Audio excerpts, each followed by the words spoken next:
Yes, well, you look a fine figure of a man standing there. A member of our audience, what's your name? Brian Watkins. Brian Watkins. Where are you from, Brian? I'm from Ealing. Ealing, and somebody stood you there holding that. I'll explain that in a minute. You see, it's all to do with this. It says a portcullis of swords, as it were. And they're held together. There's a lock goes through here, you see. You'll be responsible for that later on. And it's, in fact, you're just here as a general witness. Look, it clicks shut, it doesn't open, and the only way to open it is with the key, and that's all there is to that.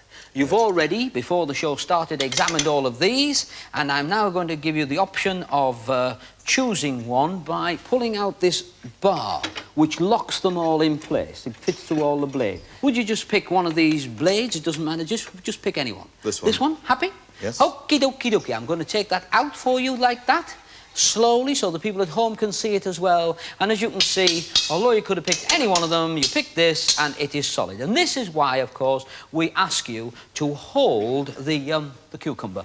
Now, I'll just put that down a minute, because I need you to just hold it about there, and because we're going to just prove how sharp these are. If you could hold it nice and steady, probably two hands, and then you feel a lot better. You see. Hey!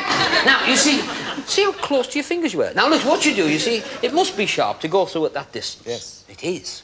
And that's what makes this so dangerous. You stand there clutching your cucumber in your hand, I can't even say it, and I'll put this back through here. And then we reinsert this bar, which locks them all in place. Obviously, no human body can travel through this space. We're going to lock it, or rather you are, and I'll hold your cucumber for you. They can't touch you for it. And you just push it shut. Fine. Now, this, of course, is a locking bar, because in every castle there was always a young locking bar. And we just put this subtle stuff here, and we just tip that back like this, and obviously this castle has got to be guarded. Now, the way we guard the castle is very simple. We appoint you as yeoman of the guard, sir. If you turn and face the front, they'll recognise you at home as such, and we give you one of these as well, a spear or halberd, and if you just stand over here, sir, and hold that by the castle keep, just keep that there, OK?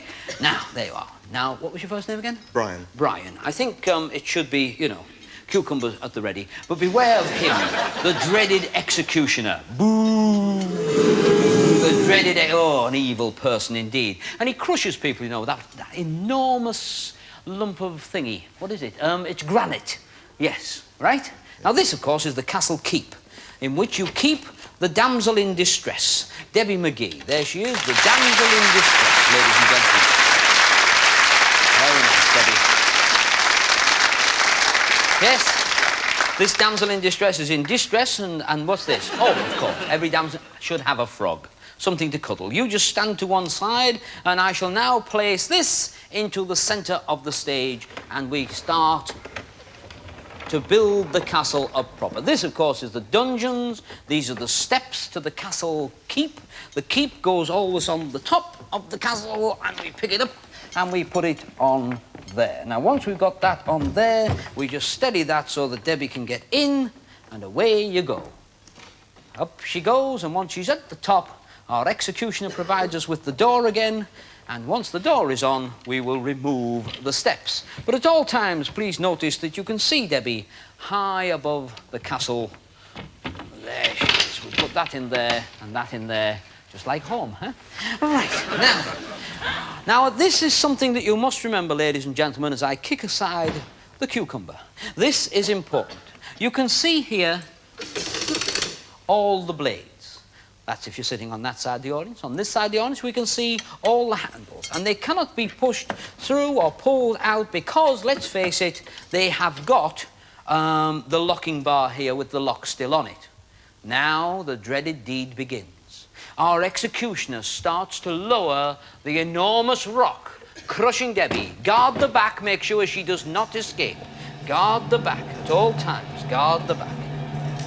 You can see how heavy this enormous boulder is. It's crushing the young lady at all times, and it's going down and down and...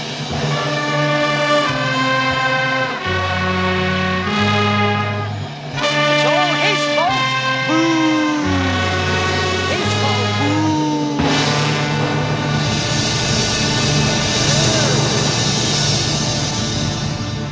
obviously, the remains of Debbie McGee are not now a pretty sight. Flicks away a tear. And we undo this to have a look. We undo this side and we undo this side and we take it away. Who knows how many tons of granite are now crushing this poor damsel down to a flattened piece of nothingness. Let us remove it and have a look. We take this off the top of here and we move it back. But many people who are disbelievers believe, of course, that she conceals herself inside the rock. Well, of course she doesn't. Look, there's nothing there. Sorry. Yes, that's very heavy. I forgot that.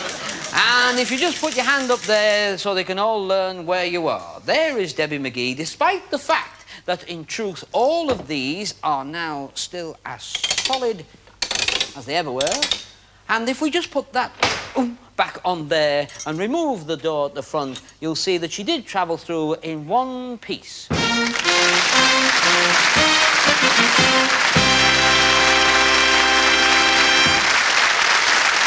it a twirl. It's a good illusion, but it ruins a damn good frock. Anyway, there we are. Where's the frog? Oh, no!